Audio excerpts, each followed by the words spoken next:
Vous êtes sur RTL. RTL. 15h, 16h, On est fait pour s'entendre. avec Flavie Flamand sur RTL. Bonjour à toutes, bonjour à tous. Ils étaient 100 000 à battre le pavé samedi dans toute la France pour manifester contre les violences faites aux femmes. Un sujet qui nous est cher ici, vous le savez. 100 000 à rappeler, puisque cela semble nécessaire, que 138 femmes ont été assassinées par leurs conjoints depuis le début de l'année. Ils étaient, car parmi les rangs des manifestants se trouvaient aussi des hommes dans cette déferlante violette à la couleur de la lutte féministe, brandissant des pancartes au nom de ces victimes ou réclamant au gouvernement un budget d'1 milliard d'euros pour mener à bien cette lutte devenue urgente et essentielle. Ce lundi 25 novembre marque la fin du Grenelle sur les violences conjugales. Le gouvernement a dévoilé de nouvelles mesures qui laissent aux associations visiblement un goût de trop peu. Marie Servetti, directrice de l'association Le FIT, Une femme, un toit, est en direct avec nous par téléphone. Marie, bonjour. Bonjour. Merci beaucoup de nous accorder quelques minutes. Qu'est-ce qu'on peut retenir déjà des manifestations de samedi ? Est-ce que la prise de conscience ouvre de nouveaux espoirs selon vous ? Déjà, ce qu'on peut retenir, c'est que c'est une première historique en France. Oui. Il n'y a jamais eu de manifestation aussi massive contre les violences sexistes et sexuelles. La dernière énorme manifestation qu'il y avait eu, c'était sur l'avortement.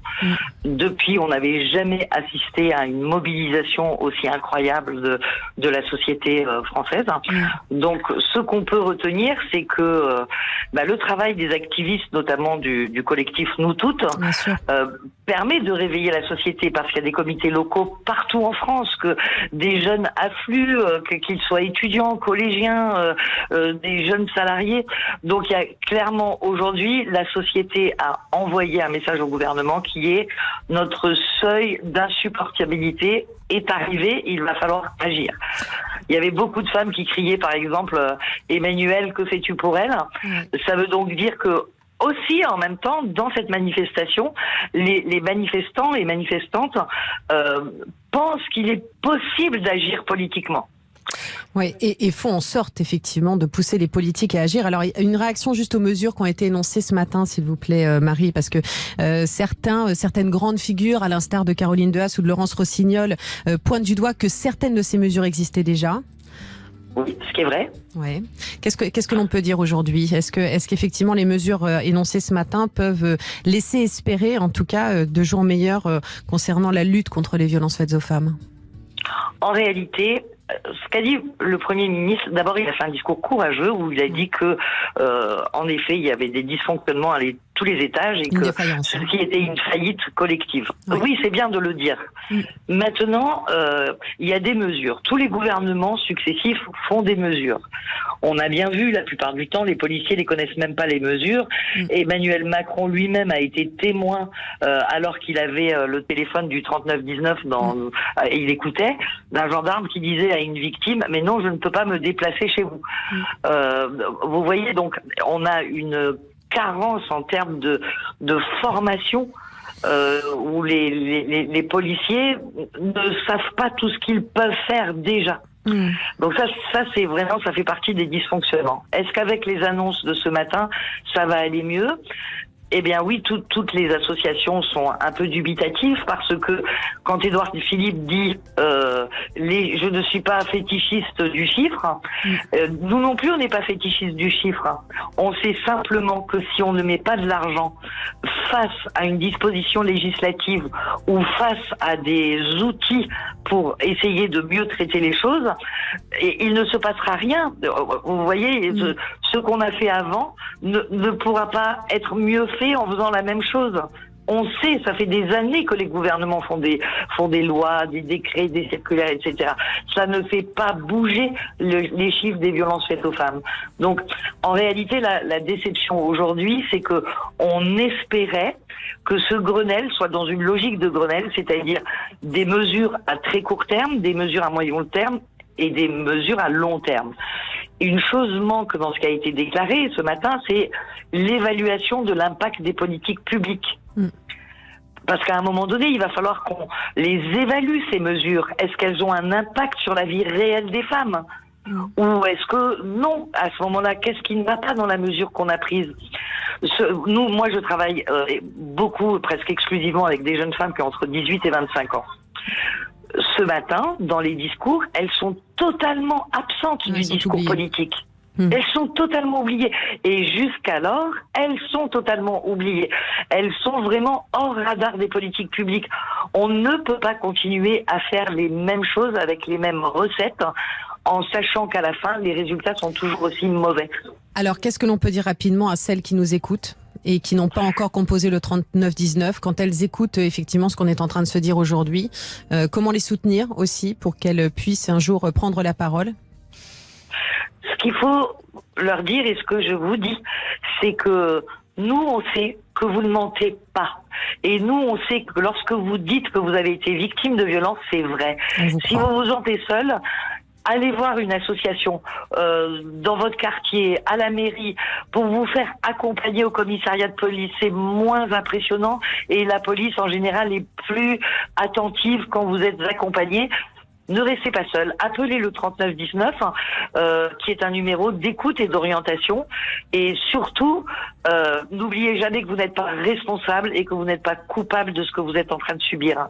Et que la honte doit changer de camp. Merci beaucoup Marie Servetti pour tout le travail que vous faites sur le terrain avec l'association donc le FIT Une femme, un toit. Je vous embrasse, on sera toujours là Marie, derrière vous. Merci beaucoup. Merci à vous. C'est gentil, au revoir. Nous on se retrouve tout de suite dans En effet pour s'entendre. Nous allons donc parler de ceux qui ne supportent pas la solitude. À tout de suite. Flavie Flamand sur RTL. Jusqu'à là. Flavie Flamand sur RTL, on est fait pour s'entendre. Merci d'être avec nous. Vous le savez, nous sommes en direct comme chaque jour jusqu'à 16h. Et aujourd'hui, dans En effet pour s'entendre, nous allons parler de la solitude. Je pense qu'il est très simple de se retrouver seul. Tu dois apprendre à être bien avec toi-même et à ne pas te définir par quelqu'un d'autre, selon Oscar Wilde. Alors sur le papier, on est tous d'accord avec Oscar, évidemment. Mais au quotidien, avoir des moments de solitude est compliqué, voire douloureux à vivre pour certains d'entre nous. Ils ont besoin d'être continuellement entourés. Peut-être faites-vous partie justement de cela, d'être en couple, de ne pas rester chez eux s'ils sont célibataires, de vivre à proximité de leurs proches. Alors pourquoi passer du temps seul leur est-il impossible alors que ces moments sont synonymes de bien-être, de plaisir et de sérénité pour d'autres? Ce rapport à la solitude peut-il être transformé? On en parle avec nos invités. Cécile Guéret, bonjour. Bonjour. Merci d'être avec nous Cécile. Vous êtes thérapeute gestalt. On vient souvent vous voir justement pour des problèmes de solitude. Alors c'est pas forcément la demande initiale, quoique ça peut, ça peut arriver. Je réfléchis en fait, ça arrive. Mais en tout cas c'est souvent quelque chose qui arrive en toile de fond, c'est une question existentielle, la question de la solitude. Donc c'est une question à laquelle on est tous confrontés de fait. Donc c'est une question qui est là un petit peu sous-jacente, pardon. Et comme elle est liée aussi à la question de la responsabilité, aux autres questions existentielles. En fait, de toute façon, à un moment ou à un autre, elle apparaît. À vos côtés, le professeur Antoine Pellissolo. Bonjour, professeur. Bonjour. Vous êtes psychiatre, chef de service au sein du CHU Henri Mondor à Créteil.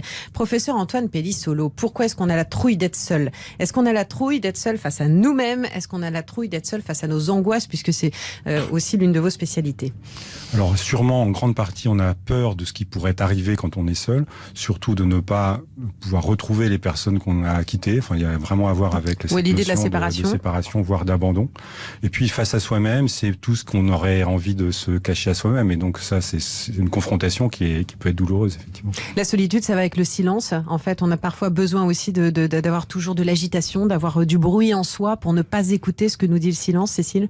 Oui, pour ne pas écouter ce que dit le silence ou l'espace aussi. Moi, on peut me parler aussi de l'appartement qui est trop grand, qui est trop vide, qui est pas assez habité, ou le besoin de le remplir d'autres pour se sentir exister, parce que ça parle aussi de notre rapport, nous, à l'existence. Parfois, on a besoin de se frotter à l'autre pour se sentir exister. C'est comme si on pouvait pas exister tout seul. Ouais. Oui, et c'est comme si on n'arrivait pas à se définir soi-même sans le contact de l'autre aussi. On va accueillir Philippe, si vous le voulez bien. Bonjour Philippe. Bonjour Flavie. Soyez le bienvenu sur RTL. Un grand garçon comme vous de 54 ans. Qu'est-ce qui vous arrive ? Qu'est-ce qui m'arrive ? Mais oui, parce que vous la connaissez, cette solitude, cette peur de la solitude, dont on parle tous ensemble et qu'on a tous éprouvé. Alors après, on a un rapport, d'ailleurs, c'est quelque chose qui s'acquiert, le goût de la solitude, on va y revenir. Mais vous avez besoin de combler ce que l'on appelle la solitude du cœur. Oui, tout à fait. Qu'est-ce qui vous arrive ? Bien, comme je le disais, donc Dame Solitude m'accompagne déjà depuis de nombreuses années, mais bon... Vous êtes en couple avec votre solitude ? Oui. Ou alors vous êtes en couple avec vous-même ? Enfin, avec moi-même. C'est une façon de voir. Bah oui, c'est une façon de voir. Ouais. Donc vous êtes plutôt en couple avec votre solitude. Elle vous accompagne depuis 2 ans maintenant. Non, 13 années. 13 années et 2 séparations, pardonnez-moi. Voilà. Ouais. Et je fais avec maintenant. Mes proches, encore hier, mon petit frère me titillait un petit peu par rapport à tout ça. Mais pour autant, ça ne m'empêche pas de faire des sorties, cinéma. Je suis parti en voyage tout seul, mais en voyage organisé pour autant. D'accord. Est-ce à dire, Philippe, que vous avez toujours quand même, malgré cette situation d'une solitude qui n'est pas choisie depuis maintenant 13 ans, hein, oui, est-ce que vous êtes toujours en quête de quelqu'un qui pourrait presque vous détourner finalement, alors je dis quelqu'un ou une activité ou des voyages en groupe, enfin, qui pourrait vous détourner d'un sentiment parfois mordant un peu, hein, d'être seul au monde, quoi. J'ai pas compris. Non, mais c'est moi qui m'exprime peut-être pas très bien. Est-ce que vous avez tout le temps le sentiment de devoir fuir finalement ce sentiment de solitude, de chercher en tout cas à le fuir? Oui, j'aimerais bien, comment dirais-je, quitter cette dame solitude pour une dame de cœur, par exemple. Oui. Mais je fais avec. Hein. Comment ça se passe chez vous? Vous comblez, vous pouvez rester chez vous dans le silence, vous pouvez passer une journée sans voir personne. Est-ce que vous appréhendez des soirées seules chez vous? Les soirées seules, ce que j'appréhende maintenant, je pense que c'est l'habitude. Et pour autant, il faut que je sorte, je vois du monde. Ouais. J'ai des voisins autour de moi, j'ai mes amis autour de moi, j'ai des frères et sœurs. Bon, j'ai un travail qui me permet de voir du monde tous les jours, donc je suis dans la vente du poisson, donc ça me permet d'avoir un contact régulier avec les gens, les clients. Heureusement que j'ai ça. Mais ça suffit? Est-ce que ça suffit? Non, pas entièrement. Il y a la place. J'espère qu'il y a encore une place pour combler une solitude de cœur pour moi. Mais oui, je comprends. Même si je commence peut-être à perdre espoir. Parce que vous savez, la solitude du cœur, comme vous le dites, c'est l'une des solitudes peut-être les plus douloureuses. Hein. On peut être très entouré, on peut être dans le bruit, on peut être dans des activités, on peut, quand on a le sentiment d'être seul et de ne pas exister pour quelqu'un, c'est parfois là où ça fait le plus mal. Philippe, vous restez avec nous parce qu'on va vous remonter le moral. Hein. D'accord, merci. On va s'occuper de votre cas, Philippe. Ok. Très bien, merci. On est en direct, à tout de suite. 15h, 16h, on est fait pour s'entendre. Avec Flavie Flamand sur RTL. Alors, la solitude m'a aidé à trouver du sens à ma vie, nous écrit Jean-Pierre. On souffre de la solitude dans certains moments de son existence. Avec le recul, je considère que mon temps de solitude était du pain béni. Même seul, j'ai appris à donner un autre sens à ma vie. On n'est pas obligé de signer un contrat, ni avec la solitude, ni avec les gens. Alors Jean-Pierre, il a une sorte de sagesse, un recul sur les choses que certains peuvent lui envier.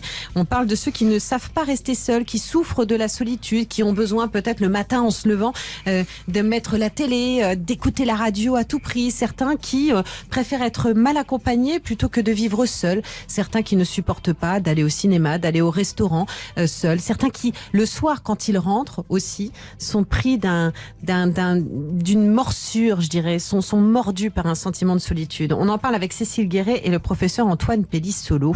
Et Philippe? Oui. Alors, Philippe, vous êtes en ligne avec nous, c'est la solitude de cœur dont vous nous parlez, mais c'est une solitude qui nous envahit aussi, hein, parce que parfois on a beau être entouré, on a beau sortir tous les soirs, on a beau avoir des enfants, on a beau essayer de faire plein de trucs, cette solitude-là, à un moment donné, elle est douloureuse. Cécile Guéret, ouais. Elle est aussi un petit peu pesante au fur et à mesure. Mais oui, mais pourquoi? Parce que le temps passe. Et qu'à un moment donné, on a le sentiment qu'on n'y arrivera peut-être pas. Et donc se mêle à la solitude une peur d'un certain échec. Bon, Cécile Guéret, elle a plein de visages, la solitude. Oui, tout à fait. Déjà, il y a la question de l'isolement, hein, les gens qui vivent seuls ou qui vivent éloignés des autres. Là, il y a un isolement qui est tout à fait concret, parce qu'évidemment, la solitude, on la vit pas de la même façon si on peut décider d'être accompagné si on a envie ou si elle est subie, cette solitude. Et puis en fonction des personnes aussi, ça peut correspondre à des manières de combler la solitude différemment. Mais par exemple, il y a certaines personnes qui vont s'entourer, qui vont sortir énormément, mais c'est pas pour autant qu'elles vont se sentir réellement moins seules, ou en tout cas il pourrait peut-être y avoir encore un endroit d'elles où elles sont pas nourries par le lien à l'autre, cet endroit où elles sont pas rejointes. Et donc finalement, comme elles ne parviennent pas vraiment, parce que c'est extrêmement difficile, ou parce qu'elles n'ont pas appris, ou parce qu'en ce moment c'est compliqué, elles ne parviennent pas à se débarrasser de ce sentiment de solitude, même quand elles sont accompagnées des autres. Ça s'acquiert, le goût de la solitude. Est-ce qu'on doit faire connaissance avec nous-mêmes à un moment donné aussi, Antoine Pellissolo ? Alors normalement, c'est ce qu'on apprend même tout petit, puisque les parents qui sont au départ des personnes indispensables à la survie du bébé, doivent apprendre aux petits quand même à petit s'autonomiser, comme on dit. Alors, on y arrive en général, et puis il y a des gens pour qui c'est plus difficile, surtout quand il leur arrive quelques pépins ou quelques petites choses qui se passent pas bien. Après, je crois qu'on peut déculpabiliser aussi les personnes qui ont l'impression de souffrir de cette incapacité à rester seul, parce que c'est quand même dans notre nature. Je pense que dans la nature humaine, on a besoin des autres, à cause notamment de notre dépendance très très petit, mais aussi parce que l'espèce humaine s'est développée parce qu'on vit en couple, ou en tout cas on fait des enfants, et que dans les besoins profonds qu'on a, il y a cette proximité. Et puis il y a le regard social aussi, qui joue un rôle important, parce qu'aujourd'hui, être célibataire, être seul, je crois que Philippe disait partir seul en vacances, ça reste assez mal vu, donc c'est pas très étonnant qu'on ait un rejet un petit peu spontané de ça. Donc on peut se déculpabiliser tout en essayant d'y travailler, parce qu'on peut s'habituer petit à petit, parce qu'il y a un vrai réflexe de peur qui peut se déclencher. Donc ce que vous disiez tout à l'heure, on rentre ce soir tout seul le soir, il peut y avoir pour certaines personnes une vraie angoisse. Et donc fuir la solitude, c'est aussi amplifier cette dépendance. Donc il faut petit à petit, théoriquement, apprendre à s'habituer à supporter d'être seul, et donc à se retrouver face à soi-même aussi. Il y a Marie qui nous écoute, elle a composé le 3210, elle est en ligne avec nous, je vous la présente, Philippe. Bonjour Marie. Bonjour. Comment allez-vous, Marie ? Ça va. Ça vous parle, ce sujet ? Ah oui, tout à fait. Qu'est-ce qui vous arrive ? Pour moi, c'est vraiment un sentiment d'abandon, alors que théoriquement, je suis pas considérée comme complètement seule, parce que, et pour vous expliquer, pour me rassurer, ce que je fais des listes. Ouais. C'est-à-dire des listes de personnes avec qui je communique. Ouais, je comprends. Pour me rassurer. Oui, mais je comprends. Mais ça suffit pas. Mais non. Vous les connaissez, ces personnes, ou ce sont des personnes... Oui, d'accord. Donc vous faites la liste de vos amis ? Voilà, c'est ça. Vous voulez que je vous dise un truc, Marie ? À une époque où j'allais pas très bien, j'ai fait ça aussi.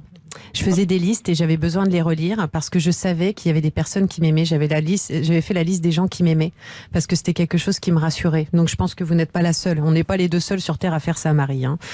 mais bon, j'ai plus l'âge. Ah, mais attendez, il n'y a pas d'âge.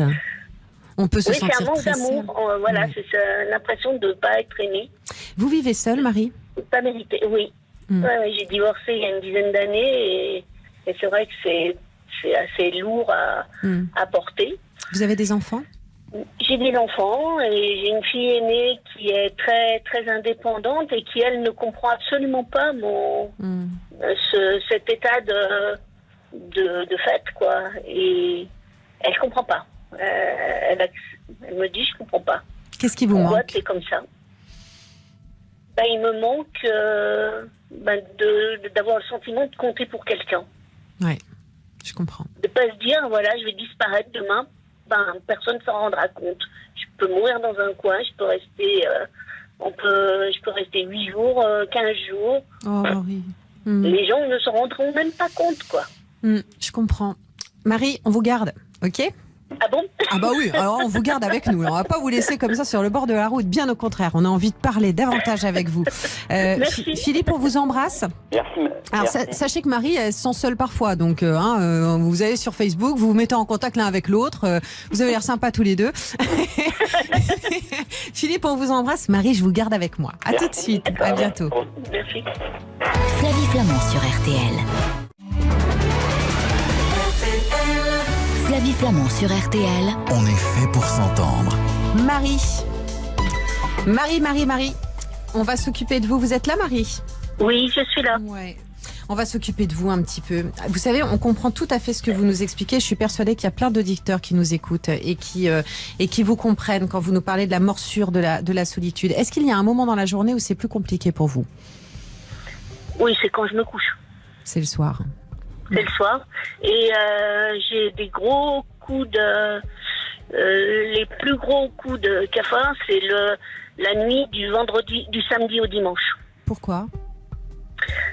L'appréhension du dimanche, parce que le dimanche, c'est un jour réservé à la famille, où les gens sont ensemble, voilà. Donc,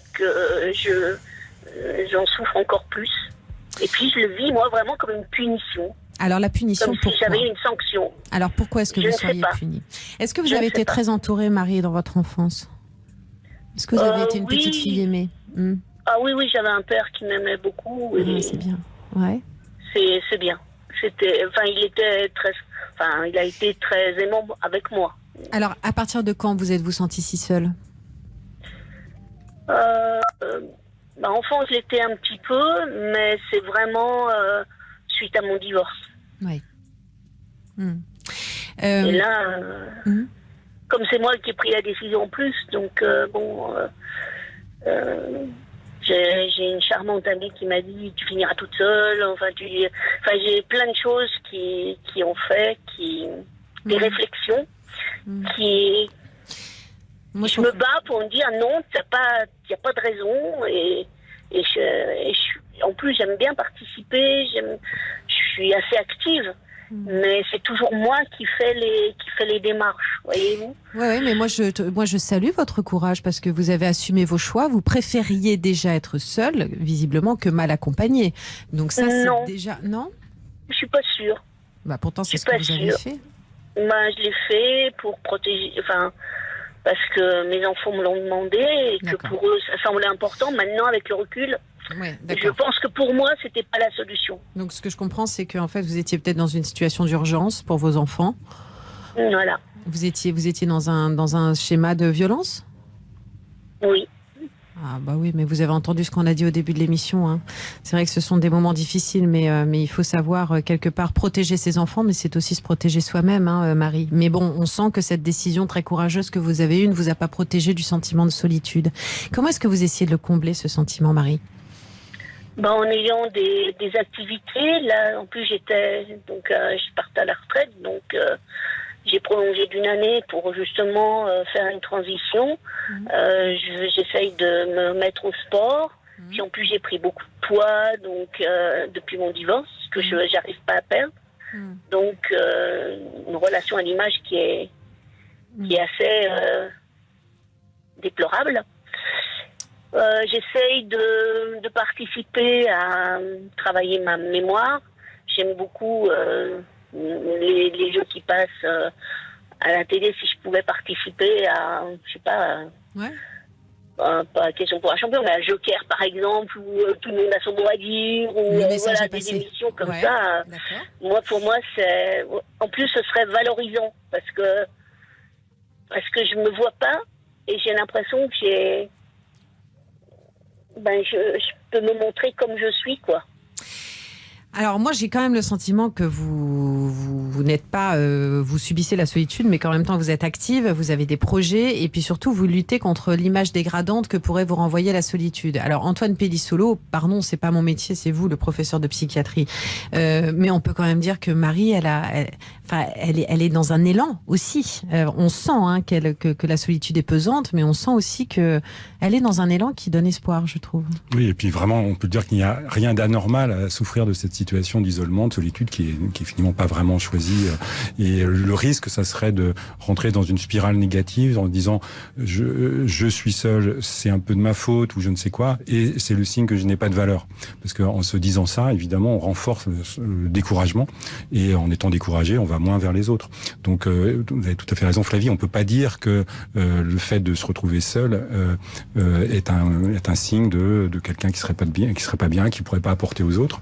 Et donc, ce qu'il faut, c'est continuer alors à avoir cette ouverture que vous vous avez vers les autres, et vous dire vraiment que ce que vous avez subi, ce que vous avez vécu en tout cas, ne va pas se reproduire automatiquement, parce qu'il y a aussi cette idée-là que les choses se répètent et qu'on n'a pas trouvé, qu'on est mal tombé. Et donc, je crois qu'il faut à tout prix garder cette envie d'aller vers les autres, en ayant une conviction de sa propre valeur. Parce que derrière tout ça, il y a quand même la question de l'estime de soi, hein, évidemment, qui a été sûrement un petit peu mise à mal là, par ces années. Donc, et l'estime de soi, ça se restaure en étant convaincu qu'on a le droit de faire les choses, et en revenant un petit peu à ses ressources personnelles, tout en étant dans une démarche positive de tester. Alors les jeux, par exemple, c'est une très bonne idée. Enfin, c'est tout un tas de situations dans lesquelles on peut... On va vous inscrire, Marie, là. Vous allez nous faire une petite question pour un champion, vous allez nous gagner tout ça. Non, mais moi je trouve que c'est bien, et puis c'est bon de vous entendre rire. Cécile Guéret. Oui, d'ailleurs à propos des jeux, je pensais parce que dans ce que dit Marie, je me disais qu'est-ce qui pourrait lui apporter comme qu'est-ce qu'elle pourrait trouver comme manière d'être en lien peut-être avec les autres pour justement retrouver, restaurer cette image qu'elle est valable et qu'elle a le droit de vivre avec les autres, avec ses frères humains, qu'elle est absolument digne d'être vue, d'être accueilli, d'être aimé avec ça. Et je ne sais pas si par exemple avec cette histoire de jeu, s'il n'y a pas des groupes de gens qui s'entraînent, qui se soutiennent, qui autour d'un intérêt commun, parce que l'estime de soi, c'est extrêmement difficile en même temps de la retrouver tout seul. C'est vraiment dans le lien à l'autre qu'on peut restaurer l'estime de soi. C'est le regard des autres qui... Alors on dit toujours faut pas se fier au regard des autres, mais je suis désolée, c'est quand même... on est des êtres de société et le regard de l'autre est très important. Mais ce que vous expliquent en fait Antoine et Cécile, c'est que ce regard de l'autre, il ne faut pas en avoir peur, il faut aller le chercher. Vous voyez, la conversation qu'on vient d'avoir nous montre à quel point vous êtes estimable. Moi je trouve, je vous dis ça comme ça, mais que d'avoir pris la décision que vous avez prise il y a 10 ans de fuir un foyer violent et aujourd'hui les projets que vous faites, les envies que vous avez, les élans que vous avez donnent à penser vraiment que cette solitude, vous allez non pas la mettre à mal parce qu'elle fait partie de notre vie, mais vous allez pouvoir pactiser avec ce sentiment de solitude en allant justement chercher des contacts avec les autres. Et vous verrez dans le regard des autres à quel point vous êtes estimable aussi, Marie. Ouais. Vraiment. Si vous le dites.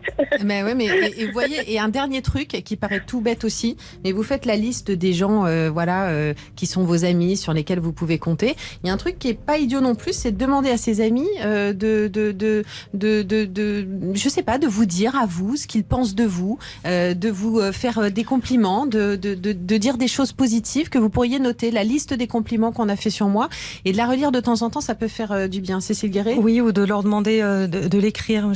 J'ai des patients qui ont fait ça.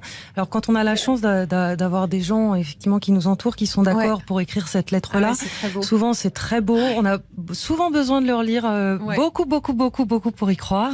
Et c'est très beau parce que ça fait un peu l'effet doudou. C'est-à-dire que c'est comme les enfants avec le doudou, on a besoin de se réapproprier l'attachement avec l'autre. Et après on aime un peu mieux être avec soi. Ouais. Il y avait eu une idée. Mes filles avaient eu une idée pour mes 60 ans. J'avais organisé une fête. Ouais. Et j'aurais aimé qu'elle soit organisée par quelqu'un d'autre, mais bon, c'est moi qui l'ai fait. Et finalement, elles avaient demandé à mes amis de m'écrire des lettres, et je les ai reçues tout au long de l'année. Bah c'est génial. Donc, de temps en temps, je recevais, et ces cartes, je les garde précieusement parce que justement, je les relis, et c'est vrai que ça me rassure. Voilà. Ça m'a fait un bien fou. Ça a été... Marie, vous savez quoi, vous allez donner on va être obligé de se quitter. Là, vous allez donner votre adresse à Victor et puis nous, on va vous envoyer un petit mot. D'accord ? D'accord. Ok, Marie. Je vous embrasse bien fort. Merci. À bientôt, Marie. Au revoir. Au revoir. Jusqu'à 16h sur RTL. On est fait pour s'entendre avec Flavie Flamand. Dans un instant, nous allons parler à Jean. Je voudrais juste vous remercier pour tous les messages que vous nous laissez. On était parti pour faire une émission sur la solitude, mais ceux qui n'arrivent pas à vivre seuls, qui ont besoin d'allumer la radio, d'allumer la télé en permanence. Et puis on se rend compte qu'il est de grandes histoires, de grandes solitudes de votre côté et que vous êtes très nombreux à composer le 3210. Soyez-en remerciés. Juste une chose avant que l'on accueille Jean. Cécile Guéret, la solitude, c'est pas non plus toujours une partie de plaisir, quoi. Ah oui, non. Et parfois même, on peut aller chercher une solitude douloureuse. Oui, tout à fait. C'est-à-dire que c'est vraiment quand on se confronte à cette solitude existentielle, c'est-à-dire que le fait qu'on est seul on est seul à vivre, on est seul à mener notre vie, on sera seul à mourir et que ça, c'est irrémédiable. C'est notre condition d'humain. Ça, effectivement, ça peut être totalement désespérant. En tout cas, ça peut être douloureux. Mais ça n'est douloureux que avant qu'on le reconnaisse, finalement. Parce qu'au moment où on reconnaît cette solitude existentielle, on reconnaît aussi notre besoin de l'autre et ça ouvre la capacité à être véritablement en lien avec l'autre. Parce que ça veut dire que je suis plus en lien avec l'autre en espérant qu'il me fasse oublier ma solitude ou en espérant être collé en fusion avec l'autre, fusionnel avec l'autre, mais que je peux exister pleinement face à l'autre comme un sujet à part entière, avec ma vie, mes désirs, mes propres envies, et que l'autre existe de cette même façon. Et ce moment-là, il est merveilleux parce que c'est vraiment un moment de reconnaissance existentielle de l'un et de l'autre, où on existe dans nos différences et dans notre besoin, notre complémentarité, notre besoin d'être ensemble. Est-ce qu'on peut accepter notre solitude ? Est-ce que l'on peut bien vivre avec notre solitude, Antoine Pellissolo, ou est-ce que c'est toujours une histoire de tristesse ? Alors, je pense qu'il n'y a pas une réponse unique, évidemment universelle pour tout le monde. Certains vivent très bien leur solitude et d'autres très très mal. Ce que l'on peut apprendre, voilà. Ce que l'on peut apprendre, c'est exactement ce que disait Cécile. C'est quelque chose de progressif, de se confronter à soi-même, à sa solitude existentielle, comme on l'a dit, parce que c'est une étape pour pouvoir ensuite s'appuyer sur des ressources qu'on va découvrir aussi en regardant les choses vraiment de front. Est-ce que c'est pas l'occasion aussi de faire connaissance avec soi-même et de se découvrir des richesses dont on est détourné en permanence par le bruit du monde, par des compagnies qui sont pas forcément toujours les bonnes mais qui nous divertissent. Est-ce que c'est pas l'occasion à un moment donné de s'écouter vraiment ? Alors parfois il faut chialer un bon coup, et puis à un moment donné ça fait lumière en soi et puis on se découvre des projets, des assurances, des certitudes, des... Oui, c'est vraiment cette idée de se reconnecter avec ses vraies valeurs, d'une certaine manière, ce qu'on a en soi, en se départissant des peurs. Parce que ce qui nous empêche de regarder les choses, c'est la peur. La peur de je peux pas y arriver tout seul, je suis rejeté sous prétexte que je suis seul. Non, on n'est pas rejeté, c'est que on n'a pas trouvé les liens qui conviennent à un bon moment. Voilà. Mais les valeurs qu'on a en soi, on peut les voir émerger quand on regarde les choses de manière plus neutre, plus sereine sur soi-même. Cécile Guéret ? Oui, il y a aussi, ça peut être aussi une manière de se reconnecter un petit peu à ce qu'on souhaite faire de notre vie et non plus attendre forcément que ce soit l'autre qui nous définisse ou qui donne un sens à notre vie.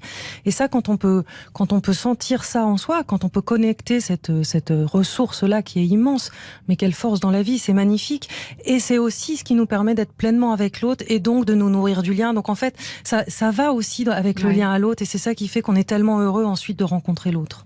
Alors, il est parfois des solitudes qui sont subies par des accidents de la vie et des solitudes que l'on ne voudrait jamais ressentir. Et pourtant, on doit en passer par là et c'est le travail du deuil. Jean est avec nous. Bonjour Jean. Oui, bonjour. Merci d'être avec nous, Jean. Vous avez 49 ans et vous nous avez appelé car depuis un an, depuis le départ de votre épouse, vous vous sentez profondément seul. Est-ce que vous savez que cette solitude, justement, comme je le disais, s'inscrit dans le travail du deuil, cette épreuve que vous êtes en train de vivre ? Je sais pas si ça s'inscrit dedans, mais c'est difficile à vivre, ça c'est sûr et certain. Il y a le deuil en lui-même et il y a la solitude. Moi, c'était quelque chose que j'avais jamais connu puisque j'étais depuis 30 ans en couple avec mon épouse et du jour au lendemain, on se trouve seul physiquement, mais aussi seul face à l'éducation des enfants, seul quand on est en sortie, etc., quoi. Vous êtes entouré ? Comment ? Vous êtes entouré, Jean ? Oui, j'ai la chance, heureusement, d'être entouré, que ce soit d'un point de vue familial ou au niveau des amis et aussi au niveau professionnel. C'est important, oui, c'est clair. À quel moment vous sentez-vous le plus seul ? Quand je rentre d'une soirée. Ouais. Je rentre seul. Voilà. Je comprends. Voilà, ou quand on se lève le matin, le week-end, bien évidemment. Voilà, on est seul. Et ça, c'est quelque chose de terrible. Alors, je sais pas si tout le monde le vit comme moi. J'en parle. Moi, j'ai la chance de pouvoir en parler assez facilement avec mes amis et la famille. Et souvent, les femmes me disent que les hommes ont du mal à rester seuls. Alors, je sais pas si c'est vrai. Je sais pas si c'est... Mais je ne sais pas non plus. Je ne sais pas non plus.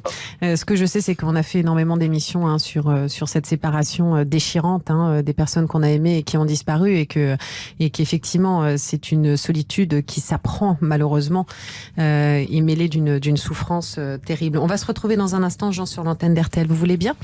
Oui. On se retrouve tout de suite. On est fait pour s'entendre. Flavie Flamand sur RTL. On est fait pour s'entendre. Flavie Flamand sur RTL. Jean, vous êtes avec nous et vous savez que beaucoup de personnes nous appellent parce qu'elles vivent ce que vous vivez. Vous, Jeanne, qu'on embrasse, qui a perdu son mari maintenant il y a 12 ans et qui est toujours dans la souffrance. Fred, ça fait 9 ans qu'il se sent seul. Jackie, j'ai peur de la solitude. On peut être entouré mais se sentir tellement seul. Et vous nous avez expliqué il y a un instant, Jean, que quand vous rentrez de soirée, aujourd'hui ce sont sûrement les moments où vous vous sentez le plus seul parce que ça vous rappelle la cruauté de votre situation, puisque vous avez malheureusement perdu votre épouse il y a 1 an.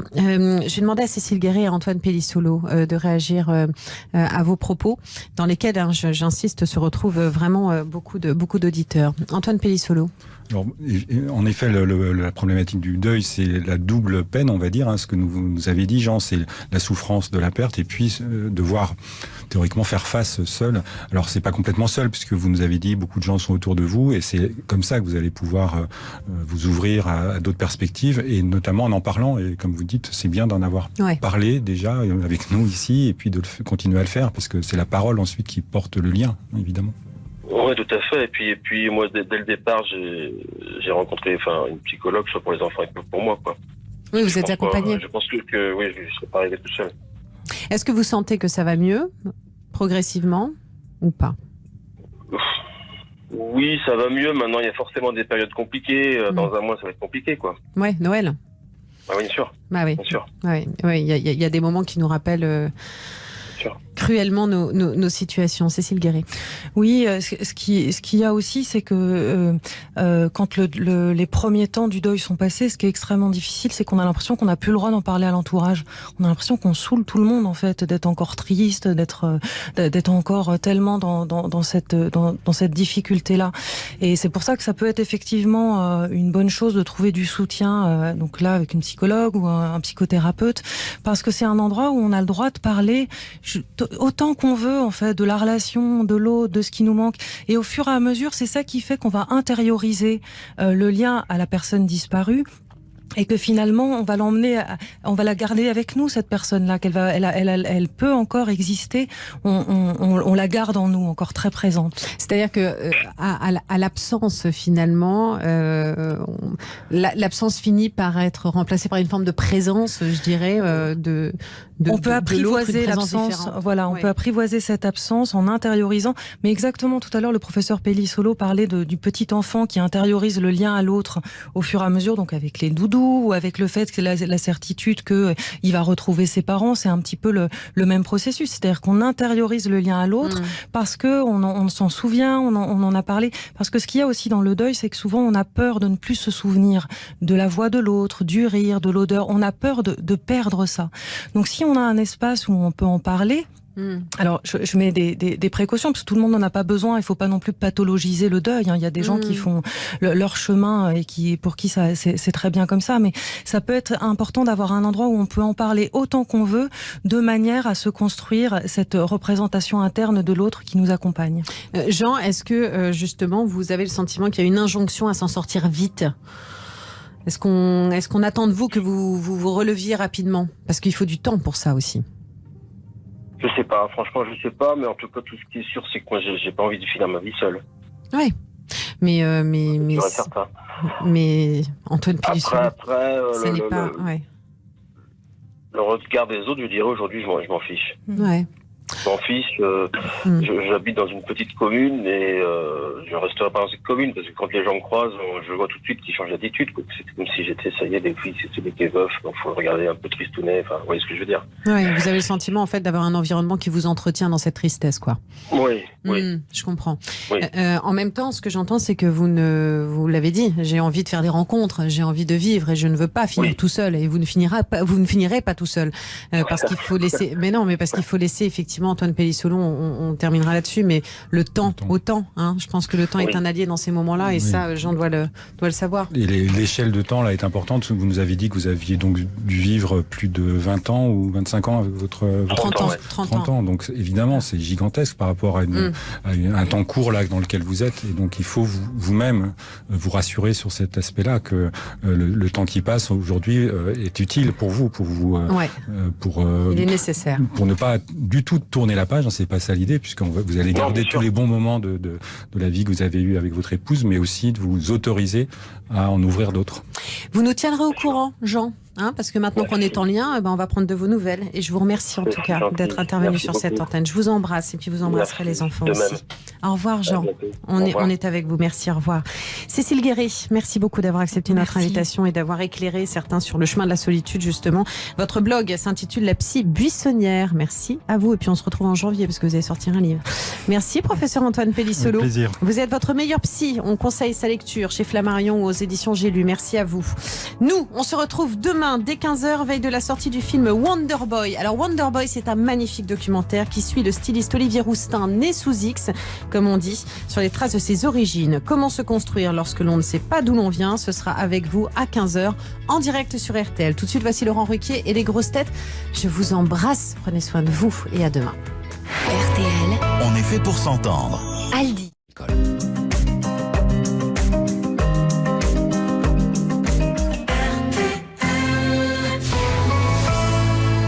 Vous écoutez RTL et il est 16h.